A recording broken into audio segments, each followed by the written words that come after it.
एक प्रश्न जिसने माघ मास का सारा रहस्य खोल दिया। माघ मास की इस पावन कथा श्रृंखला में आप सभी का हार्दिक स्वागत है।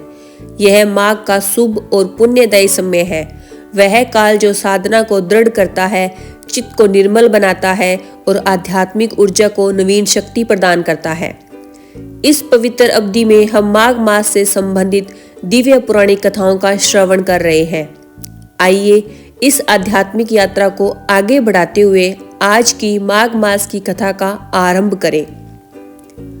शास्त्रों में कहा गया है कि मन की शुद्धि ही सच्चा तीर्थ है।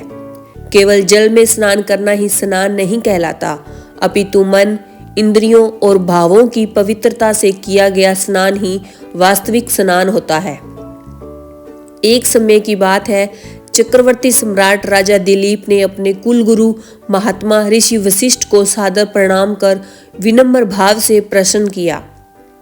हे महामुने, आप इक्ष्वाकु वंश के पूज्य गुरु हैं।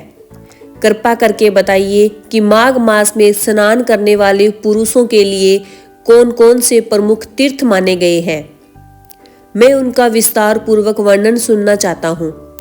राजा के प्रश्न पर ऋषि वशिष्ठ बोले, हे राजन, माघ मास के आगमन पर पृथ्वी पर जहां कहीं भी जल उपलब्ध हो, उसे ऋषियों ने गंगा जल के समान पवित्र बताया है।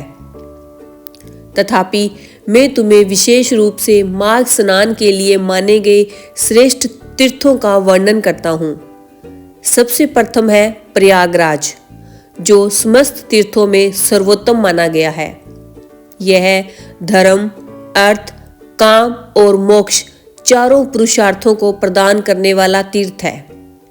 इसके अतिरिक्त नैमिषारण्य, कुरुक्षेत्र, हरिद्वार, उज्जैन, सरयू तट, यमुना तट, द्वारका, अमरावती, सरस्वती संगम, गंगा सागर, कांची, त्रैवंकेश्वर, सप्तगोदावरी तट, कलंजर, प्रभास, बद्रिकाश्रम, ओंकार क्षेत्र, पुरुषोत्तम क्षेत्र, जगन्नाथपुरी, गोकर्ण, भृगुकर्ण, पुष्कर, तुंगभद्रा, कावेरी, कृष्णा, वेणी, नर्मदा, सुवर्णमुखी और बेगवती, ये सभी माघ मास में स्नान के लिए अत्यंत पुण्यकारी तीर्थ कहे गए हैं।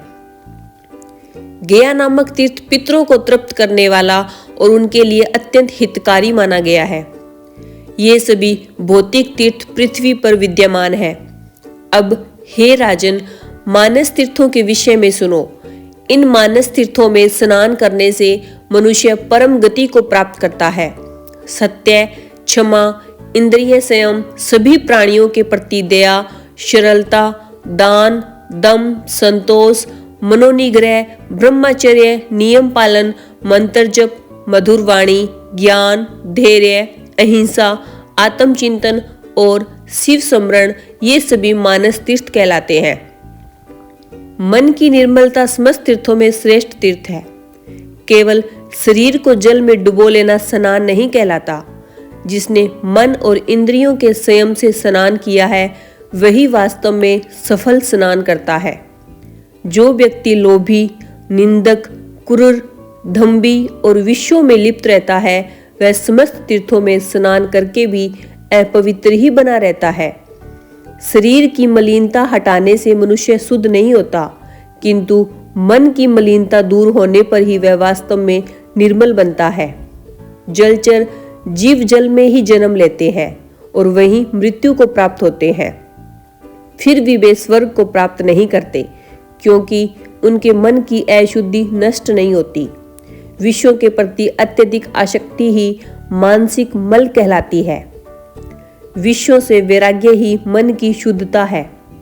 दान, यज्ञ, तपस्या, बाह्य और आंतरिक शुद्धि तथा शास्त्र ज्ञान, ये सभी भी तीर्थ ही है। यदि अंतःकरण पवित्र हो तो समस्त कर्म तीर्थ स्वरूप बन जाते हैं। जिसने अपनी इंद्रियों को वश में कर लिया है, उसके लिए जहां वह निवास करता है, वहीं कुरुक्षेत्र, नैमिषारण्य और पुष्कर जैसे तीर्थ उपस्थित हो जाते हैं। जो ज्ञान से पवित्र और ध्यान रूपी जल से परिपूर्ण होकर राग द्वेष की मलिनता को धो देता है, वह मानस तीर्थ में स्नान कर परम गति को प्राप्त करता है। हे राजन, अब मैं तुम्हें भौम तीर्थों की पवित्रता का कारण बताता हूँ। जैसे शरीर के कुछ अंग अत्यंत पवित्र माने जाते हैं, वैसे ही पृथ्वी के कुछ स्थान भी अत्यंत पुण्यकारी होते हैं। उन भूमियों की दिव्य शक्ति, वहां के जल की महिमा और मुनियों के तपस्वी निवास के कारण ही वे तीर्थ कहलाते हैं। जो मनुष्य भौम और मानस दोनों तीर्थों में नित्य स्नान करता है, वह परम गति को प्राप्त होता है। प्रचुर दक्षिणा सहित बड़े बड़े यज्ञ करने पर भी वह फल नहीं मिलता जो तीर्थ यात्रा से सहज रूप में प्राप्त होता है। जिसके हाथ, पैर और मन संयमित हो, जो विद्या, तप और कीर्ति से युक्त हो, वही तीर्थ फल का अधिकारी होता है। जो प्रतिग्रह से मुक्त, संतोषी और अहंकार रहित होता है, वही तीर्थ फल का भागी बनता है। श्रद्धा और एकाग्र चित्त से तीर्थ यात्रा करने वाला धीर पुरुष यदि केवल कृतज्ञ ही क्यों न हो, शुद्ध हो जाता है। जो शुद्ध कर्म करता है, वह पशु पक्षी योनि में नहीं जाता, न ही दुखद जन्म प्राप्त करता है। वह स्वर्ग लोक को प्राप्त कर मोक्ष के मार्ग पर अग्रसर होता है। अश्रद्धालु, पापी, नास्तिक, संशयात्मा और केवल तर्क का सहारा लेने वाले ये 5 प्रकार के व्यक्ति तीर्थ फल से वंचित रह जाते हैं। तीर्थ में पहुंचकर विधि पूर्वक स्नान, श्राद्ध और तर्पण करना चाहिए। वहां काल विचार किए बिना श्राद्ध करना शुभ माना गया है। अन्य कार्यवश भी यदि तीर्थ पहुंच जाएं, तो स्नान अवश्य करना चाहिए, क्योंकि तीर्थ स्नान का फल अवश्य प्राप्त होता है। जो दूसरों के लिए तीर्थ यात्रा करता है, वह उनके पुण्य का 16वां भाग प्राप्त करता है। कुश की प्रतिमा बनाकर तीर्थ जल में स्नान कराने से जिनके लिए वह किया जाता है, उन्हें 8वां भाग पुण्य प्राप्त होता है।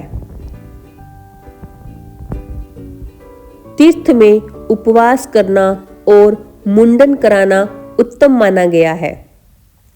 मुंडन से मस्तक के पाप नष्ट हो जाते हैं। पहले दिन उपवास, दूसरे दिन श्राद्ध और दान करना चाहिए।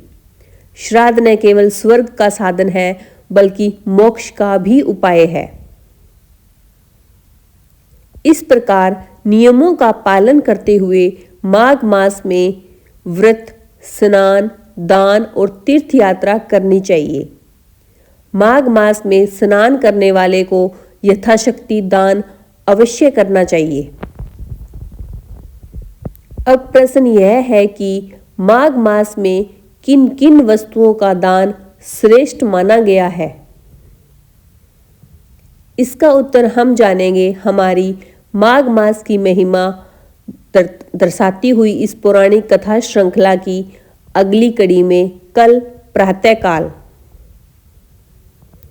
इसलिए यदि आपने अभी तक अपने चैनल कथा कहानी 13 को सब्सक्राइब नहीं किया है, तो अवश्य करें और नोटिफिकेशन ऑन रखें, ताकि आप अगली दिव्य कथा सुनने से वंचित न रहें। इसी मंगल कामना के साथ आज की कथा को यहीं विराम देते हैं। कल पुनः भेंट होगी इसी कथा की अगली कड़ी के साथ। राधे राधे।